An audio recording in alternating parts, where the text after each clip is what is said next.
سلام، خوبین؟ میخواستم یه چیزی بهتون بگم، یه اعترافی کنم. من از وقتی فوروری شدم کارام یه خورده متفاوت شده. یعنی تنبل شدم؟ نه. زرنگتر شدم؟ نمیدونم یه کارهای خلاصه عجیب غریب میکنم. اسفناج گرفته بودم برای اینکه برونی اسفناج درست کنم.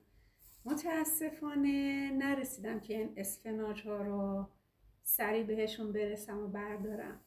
گفتم حیفه، این همه زحمت کشیدم، حالا بحث اینش به کنار، این همه زحمت کشیدم، خریدم، شستم، پاک کردم، چیکارشون کنم؟ خوش کردم اسفناجمو. برای اولین بار میخوام ببینم خوب میشه.